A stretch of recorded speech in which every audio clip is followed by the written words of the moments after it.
fool. Shit. Yeah, I see you, nigga. And you seen I done dipped out Friday at goddamn 8:30 in the morning. Nigga, I was gone. You gotta be the funniest nigga I know. Right, bro. I was out, nigga.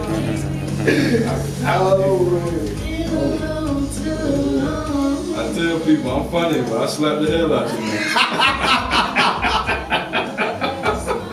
I ain't playing, nigga. I slapped the hell out of niggas, man. Yeah. Gotta stay balanced, man. Gotta stay dangerous and be cool. Can't be too hard, you know what I mean? Can't be too funny. Yeah, balance. Shit, that's oh yeah, nigga, you watching this motherfucker. I see you, boy. You letting up,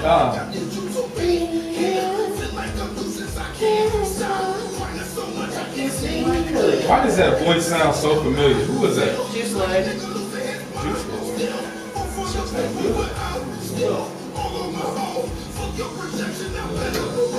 Like them shoes, cuz. Oh.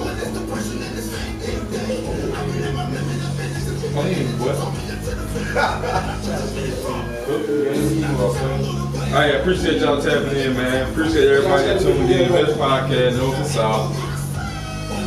Go live on the hip hop page, man. I was sports all day long. I'm gonna have people tune into that motherfucker, man. My vibe be alright.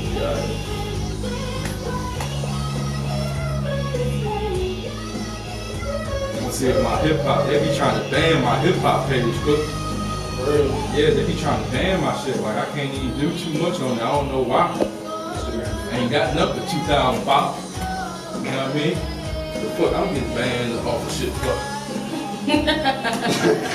Instagram is a trip. Let's see if it works. Come on. Oh, it worked. I'm kicking my boy Bootsy Boo off of there. Yeah, they kick motherfuckers off of Instagram for some reason. I don't know why. It's ran by Facebook, bro. Instagram. Yeah. The thing about it is, it's a lot of stipulations. Shit you can't. That's why I watch what I post. Whatever you did was on Facebook that was illegal is now illegal on Facebook. That's why I watch what I post up there. Yeah, I ain't cussing. TikTok, you can have your way. TikTok a little different. I can't get jiggy with TikTok. I ain't gonna lie to you. Snapchat. I know it's the wave, but I can't get jiggy with TikTok. It's just too much. It's like a dancing app. Be nice 245. Tap in. Appreciate you tuning in. Shit. I love Vine. I used to love Vine. That's so much more than dancing on TikTok, though. Yeah. They say it's everything on there. Yeah, you can learn a lot. There's everything on TikTok. Yeah. Learn a lot. It's just about like what you search. Yeah, it's what you. And then like that was what one you thing search somebody is was saying. what will show up for you. Yeah, that's what she was telling me too. Or not she. You basically gotta customize like your. Yeah, you gotta customize your settings. It's got like Instagram too. Yeah. I mean, it's like any platform, bro. If all you watching are dancing videos, it's gonna keep giving you dancing videos. Well, you know what I see on TikTok a lot? A lot of women shaking their ass like it's a goddamn porno site or something. That's what I see. Talk about it. That's what I be seeing. Shit, I swear to God. That's what you be looking at. Nasty. You know what? It's really not even TikTok. It's going towards Instagram too. When you go to that search bar, but the thing is, a lot of people, they buying followers, man. They buying likes, comments. Can't do it. Can't do it. Attention to drugs, man. Yeah, motherfucker drug. Yeah, D-Nice254, let us know where you're from, what area code you repping, man. Appreciate you tapping in. Only on the best. Told y'all we going live, man. Got my nigga Roger over there, 451010. That nigga Roger is. I think he done signed with Spain, homeboy. I think he done signed with them. I seen that shit on Instagram. Wow, that was really loud. You hear everything, right? Really loud. That. Hey, nothing but the best podcast. Nothing but the best. Appreciate y'all tuning in. Yeah, that's right. More Muse, Sports Betters Media, I Am Hip Hop Mag, C11 Studios. I mean, that's it. That's it. Podcast on the way, man. Appreciate y'all tuning in. Get my drink on. I'm gonna holler. Holler at y'all, man. Stay grateful, stay blessed out here. Big Raleigh. 9 What y'all laughing about? What y'all laughing about? Get the sign off. You feel like somebody's uncle. I was about to say, you sound like my uncle, bro. But somebody else. Sound like that. Everything big. Baby Callie. Big light. You can do it. Believe. That's what. Hell yeah. Yeah, y'all do y'all thing, man. Yep, it's your boy Cookie. You know exactly what it is, More Music Podcast. And we are here live at C11 Studios where I'm Hip Hop Man, Sports Betters Media. You know what it is. Today, we're going to celebrate Women's History Month. You know, we got to celebrate women's. And yes, I said women's. Today on the show, we got a very special guest, a very accomplished guest, a very soulful guest. Yeah. Neo soul artist out of Raleigh, North Carolina, singer Teia. Let's get it one more time.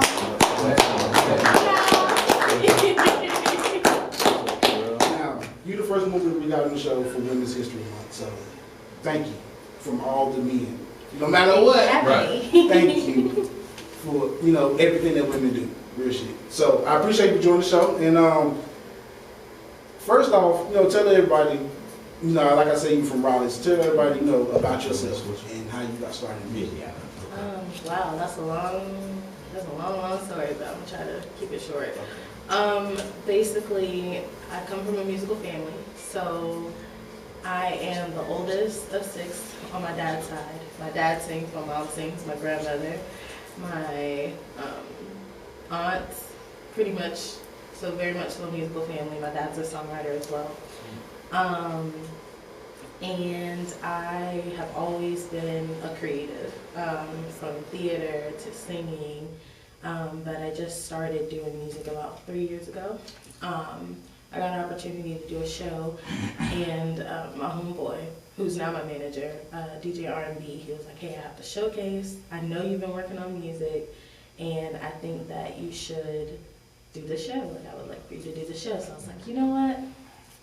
All right. I was so nervous, but the reaction I got from the crowd, like just doing my own original music, like that was something that I couldn't walk away from again. Right. So that's pretty much when my journey started. So that was like October 2020. But yeah, like I went to Meredith College. I'm from Raleigh. Went to Leesville High, Leesville Middle. Meredith, like I said, for college, I studied musical theater. And now I'm a singer-songwriter. Wow. So neo soul, Yeah. do you prefer to be considered a neo soul artist or R&B artist? And what's the difference? So the thing is that you can't really be neo soul anymore. Neo soul was a time. It was a subgenre of R&B, but it was a specific time in the 90s. So think like D'Angelo, Music Soul Child, India Arie, Erykah Badu, Jill Scott. It's the type of music that was made in a specific time. So I say neo soul, but you can't really, like I said, be neo soul. So I call it new school neo soul. Okay. Because I'm influenced by that time period of music, and so yeah, I mean R&B, neo soul, it's all the same thing. It's all about the type of art you make within that. So I don't really have a preference. Okay. So, like you said, you started making music in 2020, and you know, obviously it's 2023. It hasn't been that long. No. So I read in shout out LA that you you know had some issues with your pops, and you was kind of fighting it. Like, Yeah. Can you talk about that a little bit? Like, Yeah. as far as, you know, I guess why'd you fight it, and what made you just come to that conclusion? Like, you know, look, I'm gonna do it. So my dad was in an R&B group. So my parents met in high school. They were high school sweethearts, had me at 17, 18. At the time, my dad was heavily into music. He was a musician. He was touring. He was with his boys. It was this group called Lores, and he was not there. He was everywhere but with me. And so for some reason, I correlated that with like music with being absent, or you know, just the negative feelings I had towards him at the time. I felt like in a child's mind, like, oh, doing music makes you a bad person or makes you irresponsible or I just had all of those unresolved feelings that I hadn't healed from. And so I didn't want to be like him. And so that is probably the biggest part of my father is being a musician. And so I was like, nah, like, I'm not trying to do that. Although I was already exhibiting signs, like I was already singing, I was already songwriting from a young age. I was singing before I was talking, like perfect pitch melodies. How does that work? Because I'm talking baby talk, right? But I'm singing the tune. She was born with it. Yeah, like, but I'm singing the tune with perfect pitch. I'm like recreating the tune. I'm just not like forming my own sentences and stuff like that. And so yeah, like I correlated that with my father, and I just didn't want to be like him. So I found other means of expression, which is why I went to school for musical theater instead of just pursuing music or, you know, being a music major, or I went another route, something else where I strived in. Both my parents were in theater when they were in high school. So I just used other outlets. I knew I had to perform. I knew that was something that I had to do. I just didn't want to do music for that reason. What's your favorite musical theater? My favorite musical, I would say, is Chicago.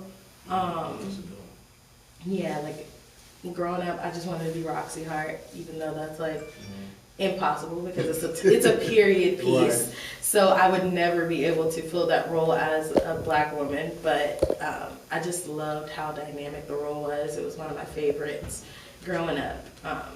So I would say, yeah. So, in your estimation, you know, in this day and time, where is R&B in your opinion? Like, you think it's dead, or do you think it's need a little resuscitation? Like, it's not dead. There's so much amazing music out here. Although it's not mainstream is what the vast majority of people want. So I think the problem is not with the music itself, it's with people.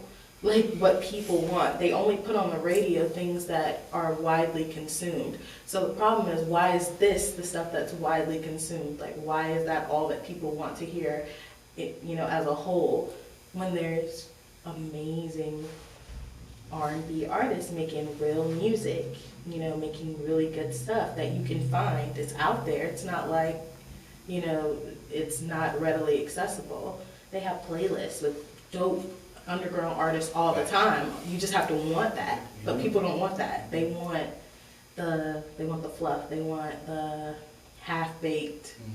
Like, it sounds, and it doesn't even sound like R&B anymore. It's really just like a fusion of a bunch of different things that they can make sure white people like, black people like, young people like, old people don't like it, but you know, like they're just catering to, like I said, what people want. So it's not the music. Yeah. I agree. So you think that impacts like, you know, the awards, like say like the Grammys or, you know, the Billboards and stuff like that? Do you think that in R&B kind of benefits less from that, from the charts, so to speak? Well, the thing is that again, this whole system is based off of what people want. And so I guess it's just the time that we're in. I don't necessarily think anyone's to blame. You can't change the whole world's perspective on something. And those awards are about what people want to consume. Yeah. So I feel like it's just where we are. Everyone that does make, you know, real music, they'll continue to do that. The people that make the fluff music, they'll continue to do that. And every now and then you see where it kind of like collides, or the real R&B surfaces. It gets its moment, and then it's back to whatever. It's just human nature, I guess. Yeah. That soul thing. Yeah. So you currently live in Durham, and you know that's a barely. Well, I just made that point barely, but like Raleigh and Durham in general is like the music here is more hip hop. It's a hip hop city. So how do you feel like you stand out in regards to music, being that you sing? Easily. I mean, no, but I mean, it's just like you have a sea of hip hop, and then you have It's really not hard. Honestly, it's an advantage being an R&B artist as far as getting noticed here, just because it is all hip hop. Yeah. So you stick out like a sore thumb. Yeah. The problem comes into performing in the shows. There's nothing that caters to R&B, so it's like a double-edged sword. Like, you get noticed, people book you for shows, but they're booking you for hip hop shows, and so then you end up like tailoring your set list to like, because you're like, okay, they didn't come here for me to make them feel, even though I will, right. Like, and I do, but that's not what they came here for. So it's hard being on platforms that are suited for me personally as an artist, but just being an R&B artist and getting noticed here is quite easy, especially if you're good, right. Just because it's like you're one of few, like you're in the minority. So have you ever been at a show and you start singing and people maybe like start walking away and they're like, I don't want to hear her sing, bro. I don't want to hear nobody sing. I want to hear something that's going to get me hyped. No, really? Quite the opposite. Like, I've experienced being like in a venue. It was a hip hop show. I can't remember which one, but it was just a bunch of like like people that I wouldn't think that would be listening or want to listen to my music, like real gritty, and they just stopped. like I remember being on stage, starting to sing, and I was singing my song Letter, and it's just really like raw, and then everybody just stopped. Like, everybody. And they paid attention. It was weird. I mean, it sounds like wow, but like when you're up there, that is some weird stuff to just imagine everybody stops and looks at you like that. It's not as grand as it sounds. Like, I'm awkward. Like, I'm an awkward person. So like I was like, ooh. Y'all could have kept talking. You feel everybody's energy up there. Yeah, like, I was like, ooh, okay. Is this good? Is it bad? Like, are you looking at me because you want me to stop? Or are you looking at me? But it was like, they were like, whoa, wasn't expecting that. Probably was expecting me to get up there and, start shaking my ass or doing something. Yeah, doing something crazy. And then I just came and I'm just like standing there singing. So yeah, I've never had anybody be like, oh, I don't want to hear that. Usually they're like, all right, okay. That's what's up. That's dope. That's good. That's good. People actually have sense. Like, I mean, I would have honestly, if they had done that, I would have been like, I expected it. I mean, yeah, you would. It would have been an expected reaction, so it wouldn't have bothered me, but. I feel it. Yeah. So, Hips, Hidden in Plain Sight. That was your last project. Yeah. We were just bumping it. So, yes. What does hiding in plain sight mean? So while I was running away from music, I was around. Like, I remember seeing Juice Lord when he first started. I remember seeing De Facto. I remember seeing all of the major players here on the scene. Now I remember seeing them, like people like Ty Harris and Will Wildfire, like back in the day when they were just kind of like just really starting out. And the whole time I was an artist, so I was around all of this music. I was around all of these musicians. I was around now my peers, my friends, before they were my peers and my friends. And I had all of this music, that I wasn't sharing. And so that's kind of what Hidden in Plain Sight was. I would have never expected me to be who I am now or where I am now. And I'm sure at the time I was just Teia.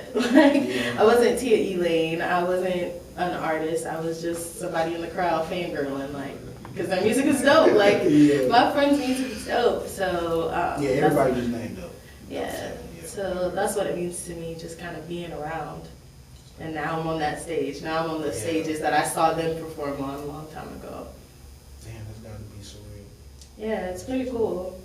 So, personally, I like the album, and I think to the entirety, its production And I think the fact that you you put your everything into it, like it was just raw feeling. So can you talk about what you got out of it yourself? Ooh. I was going through a tough time as far as like relationships go.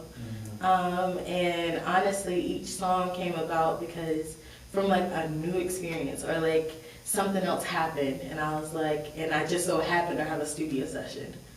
And it wasn't like, oh, I'm gonna go into the studio and talk about this person. But I am an honest writer. Like I don't make songs specifically for other people, like to fit in a box that other people want. I make the music that is real to me, like all of my feelings, whether they're good, bad, whether it's like embarrassing to share. That's just kind of what comes out. Yeah, like I just accept it and I just let it flow through my music. And so because these things were happening around the times where I was making the music, it kind of came out in the music. It became the music, basically. So what was the feedback like from the album? People really liked it. Kick It kind of took the cake. I feel like I think that's the best one of I like if I had to go back and do something different, I probably would have pushed Kick It to the end, because I don't feel like they made it past there. Like I don't really think that they, like, except for me performing and then they're being like, oh, okay, well, let me go check that out. I feel like they heard Kick It, and Kick It was just like, they were like, I don't need to hear no more. But like, there was so much more to unpack there. So much more. But the feedback was just like, wow, this is amazing. But again, I can tell, for some people I know, I can tell like, okay, you've heard other things, because they won't tell me that Kick It's their favorite song. They'll say something else. But for the majority, I feel like it stopped there. But that was my fault, because music placement is so important. You never, and I learned this from this, you never put your best content right at the beginning, like, because people are going to stop there. They're going to be like, dang, and they're going to save it, and they may not revisit because they had to do an action because they really like the song, so they're going to go put it on their playlist, and then everything else might get lost in translation. So that's smart. Some great sales tactics. Yeah, she got the science down too. That's good. I mean, you don't want to give people everything. Nah, it hits and pieces. You want them to work their way up to it, but then at the same time, you never know what people like. You never know what people as a whole are gonna attach to. That's true. So it's kind of hard. That's true. But I do research a lot. So I do Uber and Lyft. And I'll filter in my music. So if I'm working on something, even new unreleased music, I'll filter it in and I'll just observe. Sometimes people will be like, who's this? And I'll tell them. But for the most part, I just kind of like, I'm gauging like, okay, nope, not good. Or nope, not as engaging as this one. This one might be a lead because on average, this many people kind of are taking to this, or they're asking about this, or they're really, really liking this. Even if they say nothing, I can kind of read their body language. So that kind of helps me guide, like, okay, this one might be the one that as a whole people are going to connect to. So. Damn, he on A&R. That's smart. That's very smart. You gotta study everything. Like it's more than just the art. Like you are your own marketing. You are the artist. You are the visionary. But you also are in charge of the research and doing your due diligence, and you're in charge of the rollout. You're in charge of the creatives. Like, I mean, it's your shit. Like, so let's go ahead and talk about what we eat do. Yeah. And so I guess I can ask you. It's coming out June 7th, everybody. So make sure you go get that.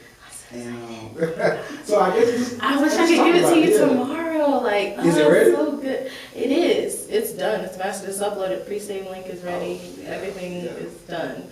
But it's just so good. Like, so why so far away? Why June 7th?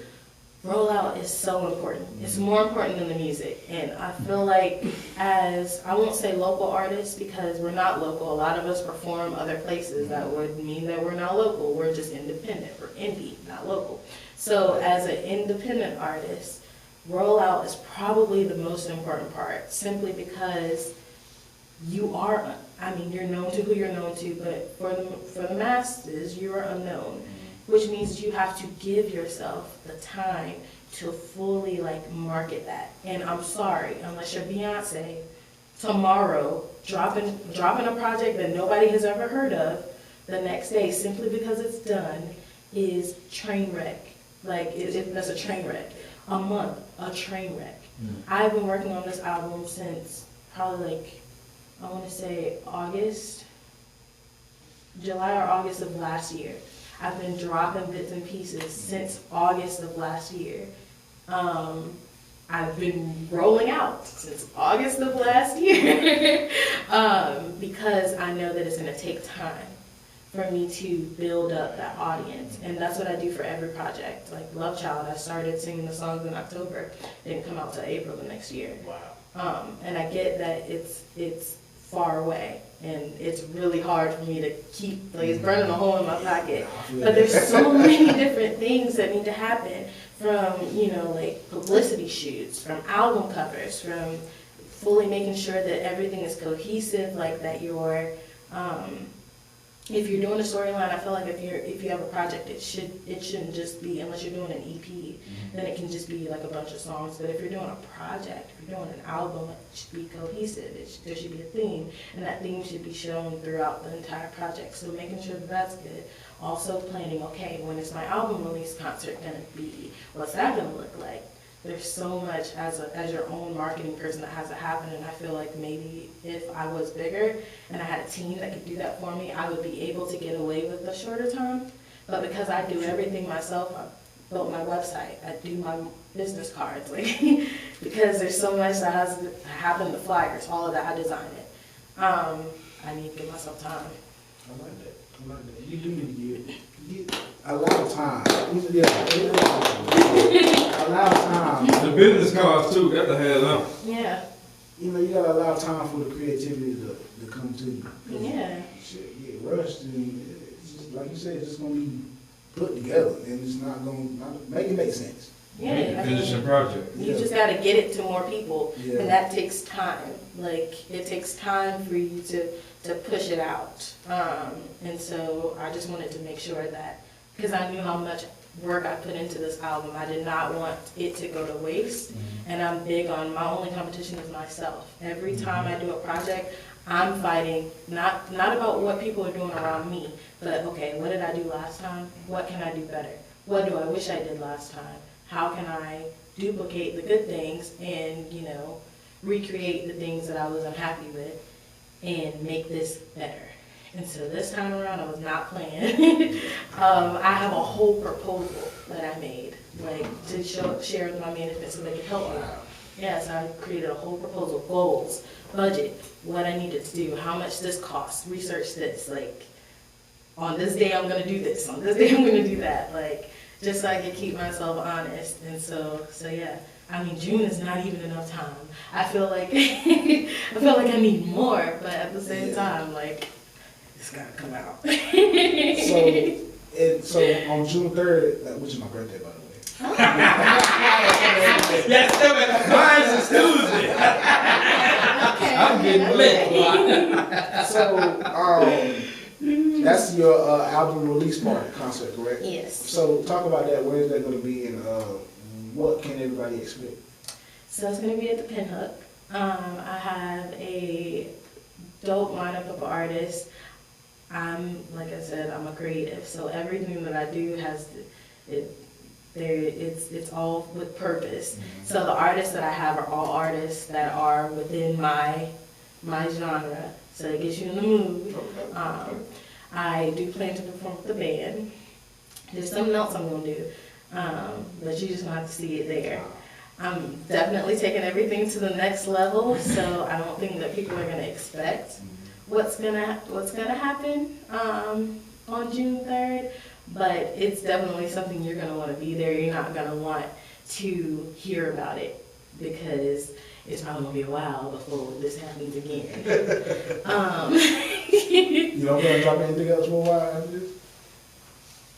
I've dropped in 2 years. I've dropped an EP which had 11 tracks, an album which had 11 tracks, 2 singles, and I'm about to drop another album that has 11 tracks. I'm gonna give myself some time. I'm not saying I'm not going to drop things. I'm gonna have some singles come out that are lined up. But I'm, like I said, really big on honest work. And right now, I feel like I've given you guys what I have for the moment. I mean, things happen every day. So tomorrow, I say that, but I'm a workaholic. So I'll probably be in the studio again within like 3-4 months. Like I can't stay away. But as far as like a project, I probably will hold off for like maybe like a year and a half. Like okay. That's reasonable. That's reasonable. With singles, scattered throughout. But like another project, I think I'm gonna take some time because I've given a lot of great content. Like there's something there for everybody. I feel like there's an emotion there, there's a circumstance there to where like it should feed people. And I can take that year and a half to push what I have. And I feel like people don't do that enough. They're always trying to like run away from the other project when you really should be taking time to push it back. It's not enough to just push it out. Like you never really stop marketing a project.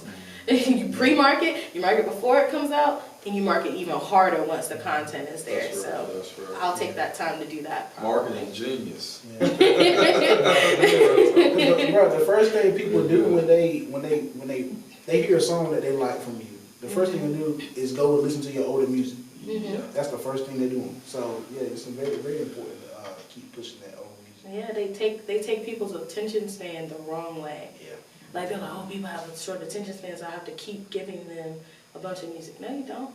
Find you as an independent artist, find the next person that has never heard your music, and give that to them, and then find somebody else and give that to them. Like there's a whole world of people that have absolutely no idea about this song or these songs or this project. So okay, if this one person in this one region, in this one area gets tired of your song, you have a whole world to conquer. So. Hey, marketing genius, like you said. Yeah. So, WRAL Music Choice Award winner for 2021, Best Local Music Artist. Congratulations. So, thank you. That's after a year of... It was less than a year, because voting started, I believe, like November of 2020. I was not expecting that. So, I'm gonna be real. I was in my bed, like, expecting somebody else's name to flash. Like, I was recording just in case. But, like, I have a video of, like, me finding out. And I'm just, like, screaming because I literally didn't even... I was like, I'm new. It was just an honor to even be nominated, for people to even nominate me enough to be a finalist. And I just started. My music had been out for a couple of months. So how did you get nominated? So there is... They open up nominations and they promote it. They tell you, hey, nominations are open for all of these different genres, and you can send the link to people and get them to vote for you or nominate you. And so I just put it up like, hey, I would love to get nominated for this. And people started, like, people really just swarmed, and they really voted, and they were aggressive, and they were like really into me, and that was kind of like, whoa, because I just started. Yeah. So just to see how people reacted that fast, I mean, to have someone do something, like a like is different, but they got to go to the website, go to your category, type your name in. People don't do that. People don't even sign into YouTube to subscribe. And that's 2 steps. So I asked them to do like 5 steps, and they did it. And I mean, it's wild. It's really wild. So what did that do for your confidence as far as your music career? Even in general, as a person? I see it, but in my head, I'm like, here. And I feel like everyone else sees me as here. Yeah. But I'm so anal about everything, and I'm a perfectionist. So I'm looking at like, oh my God, I'm not even here. I haven't even done this. I'm like, no, for real. I'm like, oh my God, way. I haven't even left the state yet. I haven't done this. I haven't done that. And everyone else is like, bro, like, look around. Like, so it helps feed my confidence, but I have a goal. And until I get that goal, I don't think I'm going to see what everyone else sees. And I think that that's good for me because I feel like a lot of people's egos are bigger than their drive. And like people feel like they are entitled to something. I don't feel entitled to anything. Anything that I get, any love that I get, any support that I get is honestly mind-blowing to me. So I feel like that's an advantage because it keeps me humble and keeps me like working for the approval that I'm already getting, you know, but like I don't play in the ego. It's really all about the music and it's about me being better, the best, like what can I do? There's so much more I could be doing. So like I'm not gonna bask in this, like this is great, but like what's next? Like what else can I give you? What else can I do? You gotta have that mindset to be able to grow because you keep staying where you was, you would never end up being anywhere. Yeah. Like the niggas that can't let go of high school dreams. I tell people, it's the same thing what we talked about with Jameson. Yeah. Let that shit go. Because the NBA can't be the end all be all. The NBA, whether it's rap, whether it's whatever you do, you got to continue to grow. Yeah. Motherfucker can't be a rapper forever. Motherfucker want to be a CEO eventually. Yeah. You can't rest. There's no rest. Like people get something and they be like, oh, like instead of like working on, all right, what am I gonna do to make me deserving of this? That's kind of how I feel. Like, wow, you guys rallied for me. I don't feel like I deserve this. What next could I do to make sure that your vote or your support didn't go to waste? Yeah. Like, you believe in me. Yeah. Right. And I mean, I guess that goes to my next question. Like, you in 4 editorial playlists, like. Yeah. To 5 be in, now. 5. Okay, so like to be. They ran it back. And these is like, you know, these are like A&R or you know, kind of like Sony and like Fresh Finds. It's all Spotify. So it's okay. basically all of the Spotify editors, like that create the big Spotify playlist, like the official Spotify playlist. Wow. For some reason, they like you, girl. Like, damn, that's what's up, man. Yeah. So like, what kind of playlists are they? I guess I should ask. I mean, they're just like everybody else's playlist, except they come specifically from Spotify. So they're coming from the company. Okay. So it's not like you can just say, hey, can you add me? I mean, you pitch it, and then they put it on. So because it's coming from the editors, 9 times out of 10, it'll have like 2 million likes. Like, because they cycle every Wednesday. This is just I'm giving game here. Every Wednesday, Spotify has a new playlist lineup.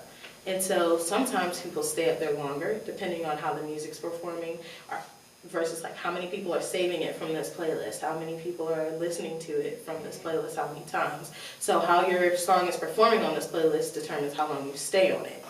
So every Wednesday they change it out. They add new artists because everybody's releasing music. So you only get one song. Like if you're doing a project, you only get one song per project to pitch. And you can do that through the Spotify for Artists app. And you can pitch your song, and if they like it, then they will put it on a playlist that is comparable to the type of music that you make. For instance, Kick It was on Fresh Finds Jazz because it is like a jazz R&B piece. Letter was on Fresh Finds, so that's just a mixed bag because it's not really, it's R&B, but it's not, it's alternative, it's kind of weird. So based on the type of music you make, they have a playlist for it, and they will put it up there if they like it, if it's good, and also if you give them the time. That's why it's important to make sure you do your rollout properly and you give them, they say at least a week, but the more time you can give them to review your music and possibly put your song on a playlist, the better. So yeah, I pitch it, and then typically, I'm a date person, so you'll notice that all of my releases are kind of like on a date, like they're on the 11th of a month, or it's a 4. It's like numbers that are like my favorite numbers. Okay. And so I like tailor it. It's not about the day, it's about the number. And so that's why there's 11 tracks. If I didn't release it on the 11th of a month, then there's 11 tracks. Or there's 11 tracks and I release it on the 11th, or I release, you know, so. But typically, like I said, you'll know that you got on one the following Wednesday. If you release it on a Wednesday, that day, if they pick you, it'll be on a playlist. If not, the following Wednesday, from your release date, you'll find out. Because you'll get an email and it'll say, you've been selected for blah, blah, blah playlist. That's dope. That's Yeah. dope. I hope y'all singers and rappers listen. There you go, go. Talk to them. And be descriptive. So like in the pitch, it gives you a section for you to tell about your song. You are literally pitching to editors. Sell it from the beat to your content to the whole thing. Like I write a whole descriptive like little essay like about the song. Like I do it like a sales pitch. Yeah, Because okay. that's what it is. Yeah. And I'm very specific about like from the instruments to the feeling, to the content, to the beat, like, you know, sell yourself. Motherfucker brand at the end of the day. Yeah. I mean, I'm walking around in a Teiaelaine shirt with a Real Teiaelaine talk. button. My name was on the back of my car, which is I saw kind of that. dangerous, right? But like, I guess you think of it, but I mean, That's good. you know. You never know. Keep gotta that take going. risks. Man. So I want to name 3 people, and for every person, I want you to talk about how they are beneficial to your career. Okay. The first one is I'm Deuce scared. Tyrell. Oh man. Deuce Tyrell is my best friend, but he's also my music partner. He's not just my producer, he is literally my music partner. When I'm sitting there and I'm coming up with a concept, he's right there beside me, and I'm like, what do you think about this? Like, do you like this? Like, and he's like, yeah, or he's like, how can we like condense that, or how can we make that better? But every single song that I have out, he has produced outside of 2. So all of this music that I'm writing to, that man is creating. I mean, from the rock song to all of the R&B songs, from Love Child to now, he has produced all of that music right along with me. Wow. That's amazing. Yeah, he's literally a genius. He's probably, he's crazy. Like, I don't. Bad scientist. No, like seriously, like if you see him in there and we have that chemistry because we're friends. We started off, you know, just doing music, but how passionately we do music and how similar we are, we made this friendship, and that made the music better. The more our friendship grows, the more chemistry we have together, the better the music, because he can fine tune to me, I can fine tune to him. Like, he might be doing something and I can play off of that, like when he's making it, because there's no pre-written anything. I don't come in with lyrics. I don't even sit pen and paper. It's really a freestyle. But he might have like a loop that he has, and it's maybe like 15 seconds. And either I hear music or I don't. So that's kind of how we tailor. Like, if he is working on something for me, he'll have like a little bit. And then he crafts everything else based on what I'm hearing and the melodies that I'm creating. So it's literally like it's special. It's not like a normal producer, artist. Like, I feel like a producer is somebody that just makes a beat. They got their own thing, they make the beat, they sell it to you. Like, no, we are composing music together. So he is the most pivotal part of my career. Like, without Deuce, there is no Teia. Like, there is no Teiaelaine. This music, it would not be possible without him. Damn. Maybe that's what's wrong with music. It's not personal. It's not. Yeah, you got to build relationships. It's more of a sales task. Yeah, it's a money Music grab. is an energy transfer. Yes. Yeah. So just imagine somebody made a beat that you purchased, right? But they made that beat with an intention in mind. You made your song with another intention in mind. Mm-hmm. And you're trying to make that come together. It's not, I mean, and it could be a good song, right? But it's never going to be as raw or as appealing as a song that was made simultaneously, where somebody made something specifically for and with you, because everything has intentions. Every note has energy attached to it. Like every word that you sing has something attached to it. That's why music is so dangerous and it's so powerful, because it can influence you to do anything. And so when the fact that we know this, we know that there is energy in music. Like my song Letter, it makes people cry.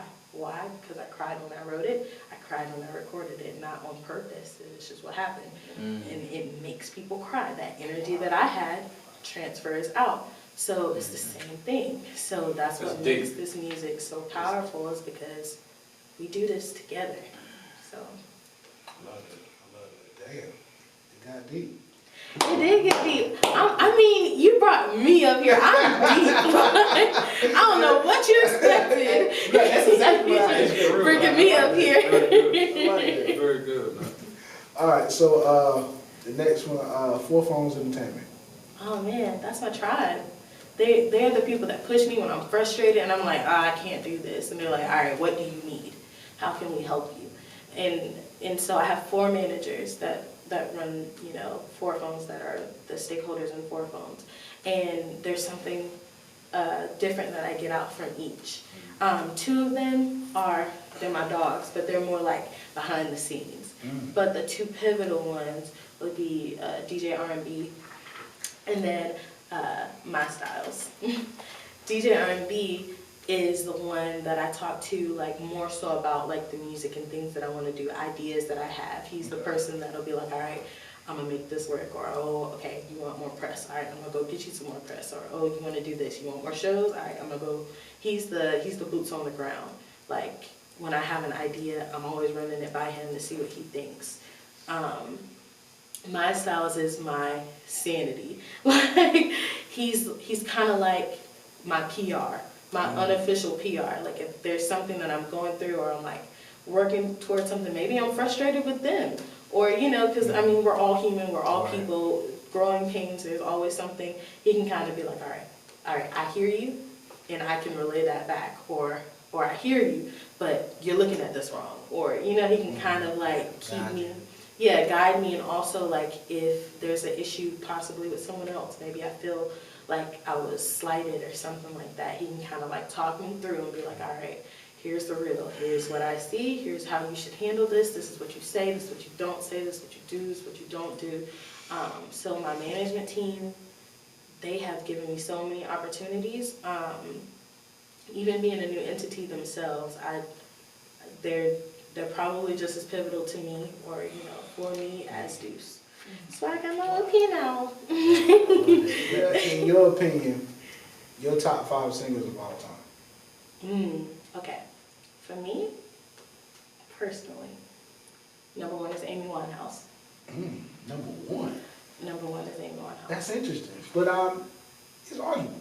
It's interesting. For me, I like that. That's I like me. that. I like that. I really do. Number 1, voice out of this world, unique. No, I don't know anybody like Amy. Nah. Songwriting, pen is immaculate. That's a fact. Like people that actually listen to her music, like her pen is immaculate. And that's kind of like something that has inspired me to write the way that I write. She's my number 1 influence, because she was just so raw. Like no matter what she was going through, she put that pen to paper, and it gave people an outlet, gave people a way to express themselves. Maybe like the unheard people, maybe people that nobody's bold enough to make a song like that. Like there's one, she's literally talking about her doing heroin, but it was her life. Yeah, it was her life. Yeah. She didn't write fluff. I like that. So yeah, so she's number 1. Number 2 for me, Music Soul Child. I love Music Soul Child. Like more for me, it's more about the music than like the singers. Now, everybody I'm about to name are amazing singers, but I'm music driven, not just a voice is great.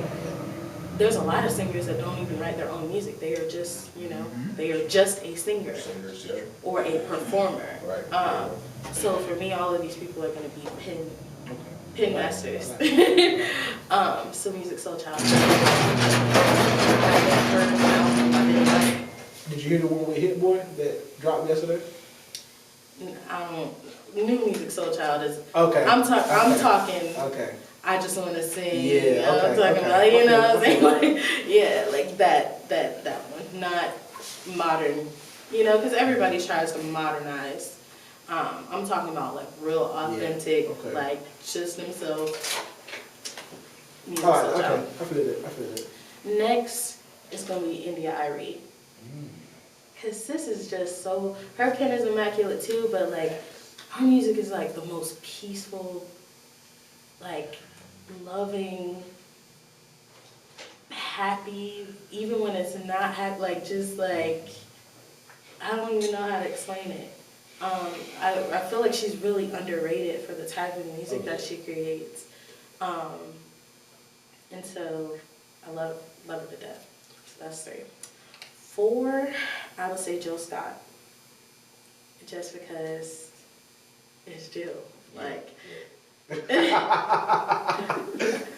don't really have to say much about Jill. Like, she don't miss. Like, last, that's where it gets hard. Who would I say?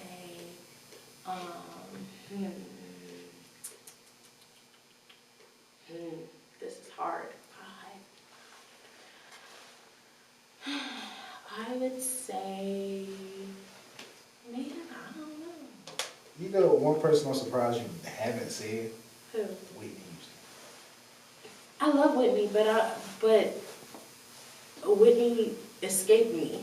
Like, like the music that my parents are in their 40s, right? So like my mom is about to be 47, my dad is about to be 48.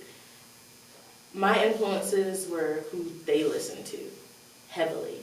And Whitney's amazing, but Whitney wasn't the type. I was a neo soul baby. Like, so I grew up listening to Brownstone and Music Soul Child and Sade and like Sade. I'll probably say Sade. But like that's the type of soulful music and stuff that I was listening to. Not saying Whitney wasn't soulful, but Whitney was more like pop soul. And I was surrounded by like D'Angelo and like, you know, that type of stuff, like Anthony Hamilton and Maxwell. So yeah. Okay. 5 dinner guests, dead or alive. You and 5 other people. Anybody you want. I would drag Amy from like. I would just drag her. My grandma. Who else? My Aunt Jenny. And so that's 3. Prince and Michael Jackson.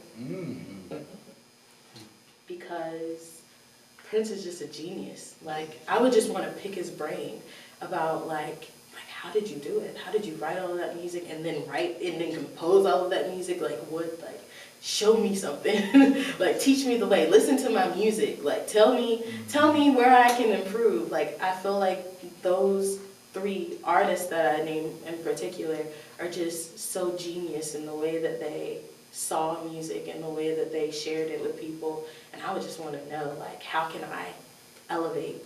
How can I get to where you got to, or even close, or even like make you proud? Yeah. Like to the point where you would be, to the point where like maybe you would listen to it. Like, yeah. I like it. Well, Teia, thank you. I appreciate your time. It's been fun. Let everybody know where upcoming shows, where they can find your music, where they can follow you on social media. So upcoming shows, the closest one, I'll be in Brooklyn on the 23rd at the Brooklyn Music Kitchen. So if you are listening somewhere in New York and you're around Brooklyn, pull up on me. I'm not sure about any other local shows, but definitely make sure that you are in the building on June 3rd because it is going to be a masterpiece. As hard as I worked on this album, I'm also putting that type of work into this show. Like, it's gonna be really dope. And yeah, and also you can follow me. And I've made it very easy for everyone because it is just my name everywhere on everything. My website is www.teiaelaine.com. You can find me on Instagram, Facebook, Spotify, Apple Music, Tidal, YouTube at Teia Elaine. That is TeiaElaine. Wow. Hey, One hour exactly. Music podcast, your boy Cook, we gone. More muse, big more muse. Woo, you cut me off